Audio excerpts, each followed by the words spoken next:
नमस्कार साथियों, जय हिंद। आप सभी को कैरियर क्लासेज लर्न के यूट्यूब चैनल में स्वागत है। तो साथियों, आप सभी को मेरा पिछला वीडियो पसंद आया होगा, तो उसी सीरीज को आगे बढ़ाते हुए आज हम नया चैप्टर लेकर के आए हैं, जिस चैप्टर का नाम है पौधा। यानी कि पौधों चैप्टर से जो है आज हम CTET, BTET and other TET के लिए जो है पौधों चैप्टर से जितना भी इम्पोर्टेंट पॉइंट है उस पर हम बातें करेंगे। क्योंकि पौधा चैप्टर से जो है आपको दोस्तों सीटेट हो, बीटेट हो या फिर किसी भी अदर टेट हो, पौधा चैप्टर से जो है क्वेश्चन हर बार आता है। और इस बार आप देखें कि सीटेट जो सीबीटी एग्ज़ाम हुआ है दिसंबर में, उसमें पौधा चैप्टर से लगभग हर शिफ्ट में क्वेश्चन आया है। तो आज हम एक एक करके पौधा चैप्टर पर बातें करेंगे और नया कुछ जो ऐड हुआ है उस पर भी हम बातें करेंगे। तो चलिए आज का सेशन हम स्टार्ट करते हैं। अगर चैनल पर नए हैं तो चैनल को सब्सक्राइब कर ले। इस पर आपको सीटेट की, CTET, BTET and other TET की बेहतरीन तैयारी करवाई जाएगी। तो चलिए हम आगे देखते हैं। चलिए यहाँ पर देख लीजिए, सबसे पहला पॉइंट हम देख रहे हैं। पहला पॉइंट आप यहाँ पे देख लीजिए क्या है। पहला पॉइंट यहाँ पे देख लीजिए, पौधों यानी कि प्लांट्स पर्यावरण एवं पारिस्थितिकी तंत्र के लिए अति आवश्यक होते हैं। तो यहाँ पर आप देखें, पौधा यानी कि प्लांट्स, यानी कि पौधे कहिए फिर प्लांट्स कहिए। पौधे पर्यावरण आप जानते हैं, पर्यावरण का अर्थ क्या होता है? परि जोड़ आवरण, जो हमें चारों ओर से ढका हुआ है वो क्या है? हमारा पर्यावरण है। एवं पारिस्थितिकी तंत्र यानी पारिस्थितिकी तंत्र वो चीज़ होता है जहाँ दुनिया के समस्त जीवों एवं जो भी हमारा भौतिक पर्यावरण है उसके बीच जो अंतर संबंध होता है वो हमारा क्या है? पारिस्थितिकी तंत्र है। ठीक है, उसके लिए जो है पौधा जो है क्या है? बहुत ही ज़रूरी है और अति आवश्यक है। क्योंकि आपको पता है बिना पौधा के हम ना तो सांस ले सकते हैं और ना ही हमारा पर्यावरण शुद्ध हो सकता है। क्योंकि जो भी हम कार्बन डाइऑक्साइड छोड़ते हैं उसका जो है अवशोषण क्या करता है? ये पौधा यानी कि पेड़ जो है उसका अवशोषण करता रहता है। ठीक है, इसको लेकर के हमारा पारिस्थितिकी तंत्र क्या होता है? एक संतुलन में बना रहता है। समझ गए? चलिए अब आगे देख लीजिए। पौधे पारिस्थितिकी तंत्र के लिए ऊर्जा उपलब्ध कराते हैं। क्या होते हैं? पौधे जो हैं पारिस्थितिकी तंत्र के लिए ऊर्जा उपलब्ध कराते हैं। यानी कहने का मतलब पौधा अगर नहीं रहेगा तो हम सबको ऊर्जा नहीं मिलेगी, यानी कि हवा नहीं मिलेगी तो हम सब क्या हो जाएंगे? ऊर्जाहीन हो जाएंगे। सांस लेते हैं तभी हमारे शरीर में ऊर्जा आता है। कोई भी हो, जानवर हो, जीव जंतु जो भी हो, पौधा जो है पारिस्थितिकी तंत्र यानी पारिस्थितिकी आपको समझा दिया कि समस्त जो भी पृथ्वी पर जितने भी जीव जंतु है उसमें और जो भी हमारा जो भौतिक पर्यावरण है उसके बीच जो संबंध होता है वही हमारा पारिस्थितिकी तंत्र है। ठीक है, तो पौधा जो है उसके लिए क्या करता है? ऊर्जा प्रदान करता है। ठीक है, चलिए अब आगे बढ़ते हैं। जो भी दोस्तों इस सीरीज में जो हमारे चैनल के माध्यम से जो भी नोट्स आपको दिया जा रहा है वो एकदम VVI नोट्स है। ठीक है, आप इसको नोट कर लें और जो है चैनल को शेयर करें अपने दोस्तों के साथ, जिससे सभी के पास ये वीडियो पहुंचा जाए। यूट्यूब इतिहास का सबसे पहला जो है आपको इस तरह का नोट दिया जा रहा है। ठीक है, बहुत ही अच्छे तरीक़ा से नोट बनाया गया है और आप सभी के लिए जो एकदम प्रोवाइड किया रहा है फ्री ऑफ कॉस्ट, आपको बेहतरीन नोट्स दिया जा रहा है। सब समझ गए?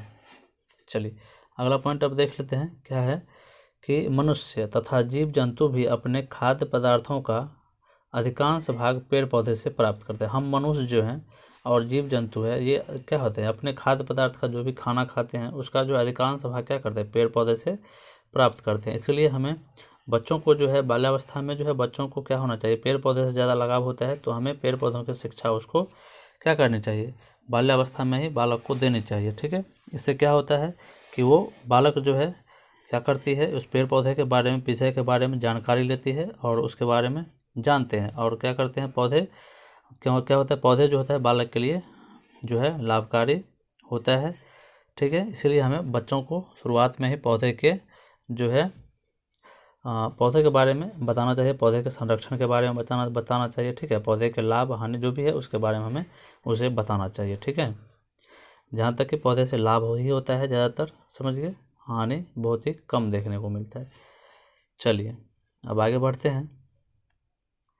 अगला देख लीजिए, सभी पौधे में जड़, तना, पत्ती, फल एवं फूल पाए जाते हैं। जितने भी पेड़ पौधे हमारे इस जो है पृथ्वी पर है उसमें जड़ पाया जाता है, तना पाया जाता है, पत्ती पाया जाता है, फल और फूल पाए जाते हैं। जबकि कवक, आप शैवाल देखे होंगे, आदि में इस प्रकार की चीज़ें दिखाई नहीं देती है। कवक, शैवाल आप जानते होंगे, ये जो शैवाल भी जो है बहुत तरह का होता है, कवक, समझ गए। शैवाल आपको जो है ज़्यादातर नदी, तालाब, पोखर सब में जो है शैवाल मिलता है, ठीक है। चलिए अब आगे बढ़ते हैं। कुछ शैवाल जो होता है दोस्तों खाने वाला भी होता है, ठीक है। कुछ शैवाल क्या होता है, खाने वाला भी होता है। चलिए आगे देख लीजिए। जड़ यानी कि रूट के बारे में सबसे पहले आप जानेंगे। यह पौधे का वह भाग है जो प्रायः भूमि के अंदर रहता है। क्या होता है, जड़ जो होता है ये क्या होता है, पृथ्वी के ये अंदर का भाग है, और ऊपर का भाग जो है इस तरह से रहता है, ठीक है। ये जो है नीचे का भाग क्या है, जड़ होता है, ठीक है। यह पौधे का वह भाग है जो प्रायः भूमि के अंदर रहता है। ये क्या है, भूमि है, इसके अंदर जो है ये रहता है, ठीक है। चलिए आगे देख लीजिए। यह पौधे को जमीन से पकड़े रहता है, यानी कि जकड़े हुए रहता है। इसको क्या होता है, पेड़ को ये मजबूती प्रदान करता है, एक तरह से समझ गए, उसको सीधा रहने में मदद करता है। तथा जमीन से जल एवं खनिज पदार्थ अवशोषित कर पूरे तने के भागों में विभिन्न तना के जो है विभिन्न भागों में क्या करता है, ये पहुँचाता है, ठीक है। जड़ का काम क्या है, ये पृथ्वी से जो है यानी कि धरती से जो है क्या करना, जो भी खनिज लवण है, जल है, इसको अवशोषित करके तना के जो है विभिन्न भागों में पहुंचाना इसका मेन काम होता है, ठीक है। जान गए। चलिए अब आगे बढ़ते हैं। जड़ जो है दो प्रकार का होता है। यहाँ पे CCL का मतलब कैरियर क्लासेज लर्न है, ठीक है। जड़ दो प्रकार की होती है, ठीक है। एक होता है मूसला जड़ और दूसरा होता है झखरा जड़, समझ गए। जड़ क्या होता है, दो प्रकार का होता है, एक होता है मूसला जड़ और दूसरा क्या होता है, झखरा जड़। तो मूसला जड़ का उदाहरण आप देख रहे हैं कि मटर है, चना है, मूली है, गाजर है, सरसों है, जामुन है, आम है, चुकंदर है आदि, ये सब क्या होता है, मूसला जड़, ठीक है। उसके बाद क्या है, झखरा जड़। झखरा जड़ में देख लीजिए, झखरा जड़ में है गेहूँ, घास, तना, मक्का, प्याज, लहसुन आदि, ठीक है। एक जड़ के दो प्रकार का होता है, एक होता है मूसला जड़ और दूसरा क्या होता है, झखरा जड़। तो मूसला जड़ का उदाहरण याद रखिएगा, मटर, चना, मूली, गाजर, सरसों, जामुन, आम, चुकंदर आदि, ठीक है। और झखरा जड़ का उदाहरण गेहूँ, घास, गन्ना, मक्का, प्याज, लहसुन आदि, ये सब क्या है, झखरा जड़ है, ठीक है। चलिए इसको समझ गए, मूसला जड़ और झखरा जड़ समझ गए। अच्छा एक चीज़ और समझ जाइए कि मूसला जड़ किसे कहते हैं और झखरा जड़ किसे कहते हैं। तो इसमें आप अंतर इस तरह से कर सकते हैं। मूसला जड़ में होता क्या है कि एक जो है मेन जड़ होता है, क्या होता है, एक ये जो है एक मेन जड़ है, और इससे जो भी और निकला रहता है वो इस जड़ से निकला रहता है। इस जड़ से क्या होता है, निकल के क्या होता है, इसको जकड़े रहता है धरती को, ठीक है। इसमें क्या होता है कि एक जो है क्या होता है, मुख्य जड़ होता है। ये जो है क्या है, ये मान धरती है, ठीक है। इससे क्या होता है, एक मुख्य जड़ आया रहता है, ठीक है। और इस मुख्य जड़ से क्या होता है, कई सहायक जड़ें जो है निकली रहती है, ठीक है। तो इसे हम क्या कहते हैं, मूसला जड़ कहते हैं। और झखरा जड़ किसे कहते हैं, झखरा जड़ में क्या होता है कि आप देखिएगा, झखरा जड़ से गेहूँ है, तो गेहूँ में क्या होता है कि अगर ये गेहूँ का क्या है, पौधा है, ठीक है। ये क्या है, गेहूँ का पौधा है। इसमें क्या होगा, ये हमारी धरती है, तो इसमें देखिएगा यहीं से क्या होगा कि सभी जड़ जो है निकला रहता है, इसी एक ही यहीं मेन जड़ से ही सब जड़ निकला रहता है।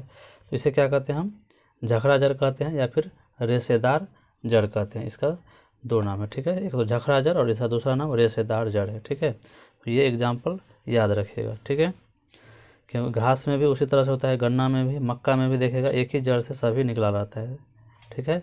एक मेन एक होता है, उसी से सब ऊपर से ही निकला रहता है। लेकिन इसमें क्या होता है, जो एक मेन जड़ होता है उसके सहायक जड़ जो है उससे बहुत सारे सहायक जड़ निकला रहता है, ठीक है। तो मूसला जड़ और झखरा जड़ में समझ गए इस किसे कहते हैं। अगर आप लिखना चाहते हैं तो इसको लिख लें, ठीक है। चलिए अब आगे बढ़ते हैं। चलिए आगे देख लीजिए अब तना के बारे में पढ़ना जरूरी है, इससे क्वेश्चन बन सकता है, ठीक है। तना जो होता है ये क्या होता है, तना जो है पौधे को, यहाँ पर देख लीजिए, यह भाग जो है भूमि के ऊपर रहता है, ठीक है। जड़ क्या होता है, भूमि के नीचे रहता है, और यह जो है भूमि के ऊपर रहता है। तना हरा व भूरे रंग का होता है। क्या होता है, तना हरा व भूरे रंग का होता है।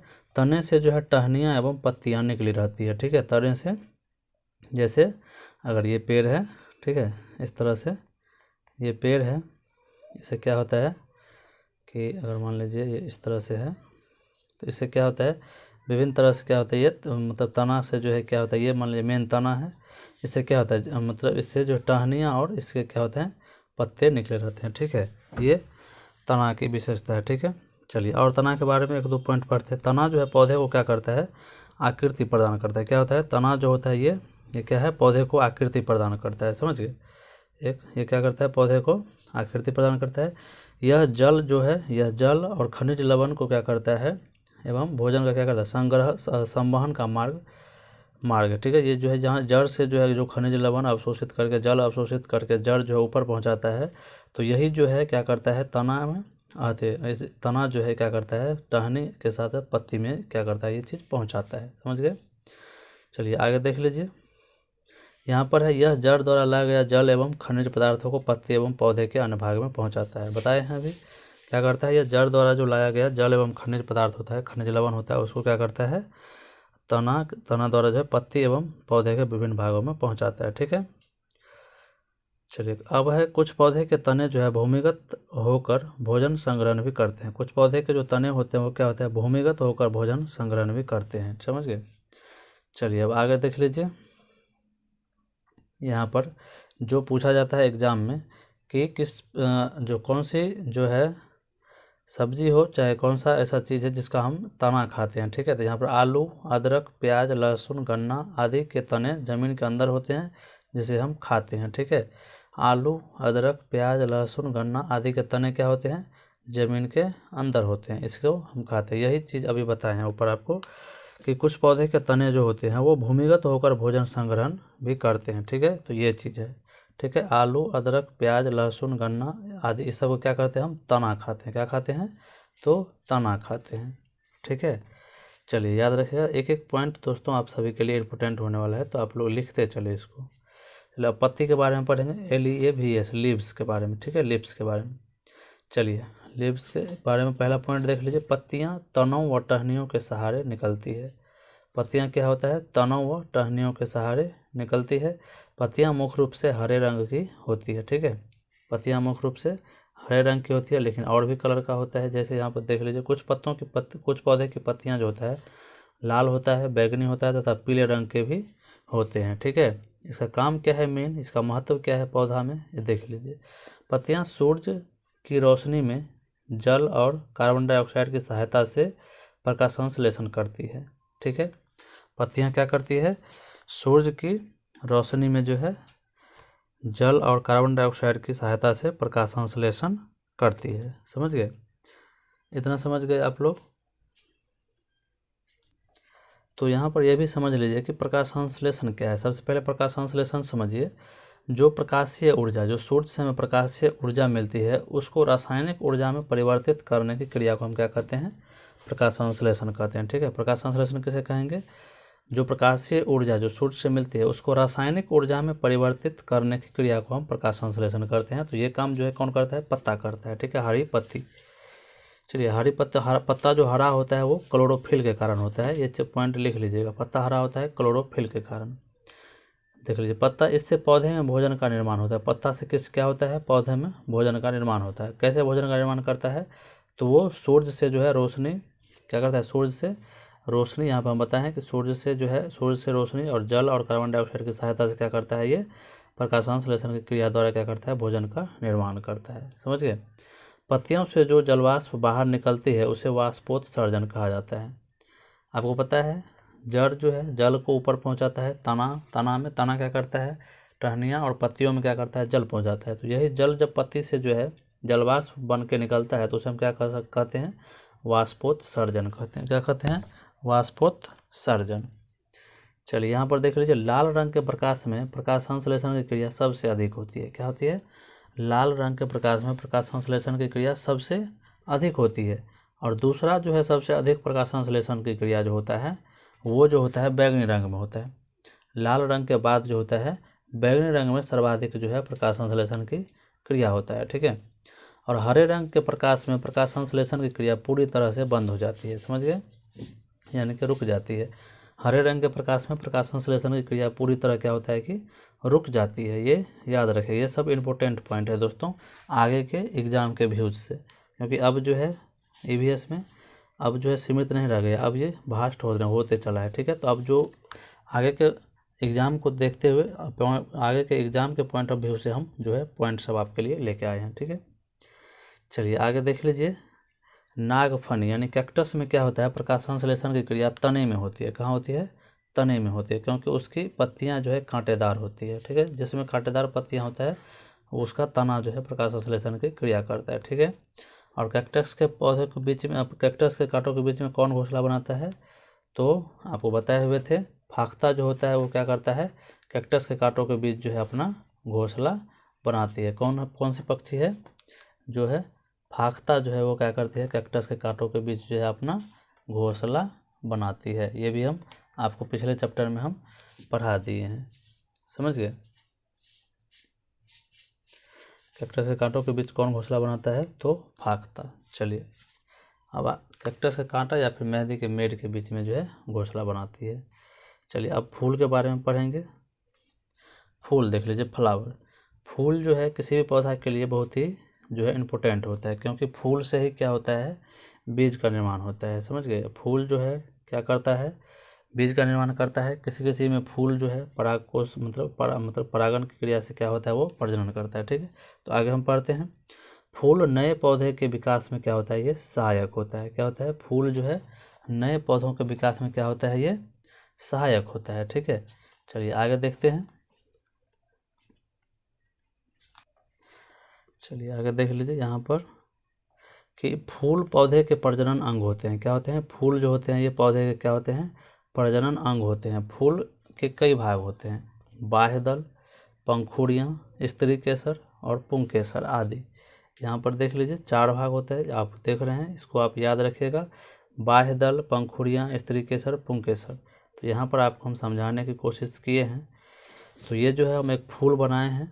फूल का जो है ये बीच का हिस्सा जो आप देख रहे हैं, ये बीच का हिस्सा, ये यहाँ पर आप दिखा दें कि ये क्या है, यानी कि अंडा है। क्या है, अंडा है, समझ गए, ये क्या है, अंडा है। उसके बाद जो है आप जो ये मेन देख रहे हैं, ये जो है ये यहाँ से जो आप निकला हुआ है, ये क्या है, यहाँ की वर्तिकाग्र है। क्या है, वर्तिकाग्र। और ये बीच वाला डंडा जो दिख रहा है आपको, ये क्या है, वर्तिका है। क्या है, वर्तिका है, ये बीच का डंडा। ठीक है, उसके बाद ये जो दिख रहा है, ये इस अंडा जो है, यहाँ पर अंडा के बगल में जो है ये क्या है, अंडाशय है। इस तीनों को मिला के स्त्री केसर बनता है। क्या बनता है, स्त्री केसर। उसके बाद ये जो है आप देख रहे हैं, ये निकला हुआ है, ये निकला हुआ है, ये निकला हुआ है और ये निकला हुआ है। ठीक है, इस चारों में से ऊपर का भाग जो आप देख रहे हैं, ये क्या है, परागकोश है। ठीक है, परागकोश है। ठीक है, उसके बाद ये डंटा जो आप इससे निकला हुआ है, ये डंटा क्या है, पुतंतु है। क्या है, पुतंतु। और ये जो है आप ये एक फूल के तरह देख रहे हैं, इस तरह से ये फूल है। इसको आप जो देख रहे हैं, ये क्या है, इस फूल का ये भाग जो है, ये क्या है, दल है। क्या है, दल है। इसको मिला के पुंकेसर बनता है। क्या बनता है, पुंकेसर। और ये जो पत्ती है ये बाह्य दल है, और ये क्या है, ये अंडा है। ठीक है, तो इस तरह से जो है एक पत्ती का निर्माण होता है। और परागकोश जो होता है ये सबसे इम्पोर्टेंट होता है, समझ गए। यहाँ पर आपको हम दिखा देते हैं आगे। फूलों में सबसे बड़ा फूल जो है रेफ्लेसिया होता है, तथा सबसे छोटा फूल बुल्फिया होता है। ठीक है, याद रखिए, वेरी इंपॉर्टेंट पॉइंट है, VVI है।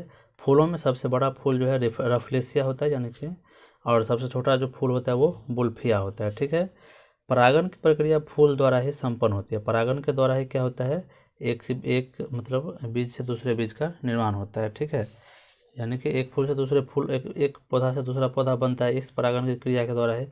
और परागण की क्रिया फूलों में कैसे संपन्न होती है, तो वो यहाँ पे आपको दिखा रहे हैं। परागण की क्रिया जो होती है, परागण की प्रक्रिया वायु द्वारा, कीटों द्वारा, जल, पक्षियों इत्यादि द्वारा क्या होता है। अगर मान लीजिए कोई फूल है, उस पर पक्षी बैठा, तो पैर में क्या है, परागण लगा, और वही परागण दूसरे फूल पर जाकर बैठा, तो उसमें क्या हो गया, मिल गया, तो उससे क्या होता है, उसमें प्रजनन की प्रक्रिया होती है। ठीक है, ये वायु द्वारा भी होता है, उड़ के, मतलब हवा में भी होता है परागण, कीटों के द्वारा होता है, जल के द्वारा होता है, पक्षियों के द्वारा होता है, इन सभी चीज़ों के द्वारा परागण की क्रिया होती है। ठीक है, पराग फूलों के अंदर रहता है। ठीक है, पराग जो है एक मतलब शर्करा पदार्थ है। ठीक है, पराग जो है एक शर्करा पदार्थ है जो फूलों में पाया जाता है। इसी को चूस करके क्या होता है, मधुमक्खी जो है और जो है रस जो है अपने छत्ते में जमा करती है, इसी पराग को। ठीक है, ये फूलों के अंदर जो है शर्करा जैसा एक भाग होता है, समझ गए। चलिए अब आगे देखते हैं। फल, यहाँ पर है फल, फ्रूट देख लीजिए। फल का निर्माण फूलों के अंडाशय भाग से होता है। फल का निर्माण क्या होता है, फूलों के अंडाशय भाग से होता है। फलों के अंदर क्या होता है, बीज होता है। ठीक है, फलों के अंदर क्या होता है, बीज होता है, जो दूसरे पौधा को क्या होता है, दूसरे पौधा का निर्माण करता है, उसी बीज से होता है। ठीक है, चलिए अब बीज देख लिए। बीज देखिए, सीड्स, यानी कि फूलों में पाए जाने वाले बीजांड बीज बनाते हैं। ठीक है, फूलों में पाए जाने वाले बीजांड क्या बनाते हैं, बीज बनाते हैं। बीजों के अंदर भ्रूण होता है जो नमी व वायु की उपस्थिति में अंकुरित होता है। क्या होता है, जो नमी व वायु की उपस्थिति में क्या होता है, अंकुरित होता है। ठीक है, चलिए आगे देख लीजिए। अब है पौधे के प्रकार।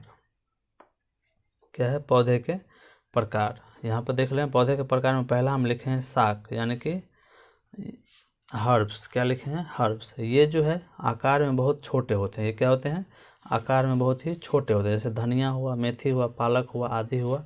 इसका क्या होता है कि इसका जो भी तना होता है, जैसे ये जो है साग जो आप देख रहे हैं, ये आकार में क्या होता है, बहुत ही छोटा होता है। इसका तना जो है हरे रंग का होता है। ये जैसे धनिया, मेथी, पालक, इस सब में देख रहे हैं कि तना इसका हरा रहता है। ठीक है, और यह बहुत ही कोमल होता है। इसमें अत्यधिक टहनियाँ नहीं पाई जाती है। क्या होता है, इसमें अत्यधिक टहनियाँ नहीं पाई जाती है। ये जो है बहुत ही कोमल होता है। इसमें ज़्यादातर पत्ते होता है। ठीक है, तो जैसे यहाँ पर धनिया, मेथी, पालक, ये सब देख लिए, ये सब क्या है, साग है। ठीक है, अब जो है इसके आगे जो है अगले वीडियो में पढ़ेंगे। आज के वीडियो में इतना ही। वीडियो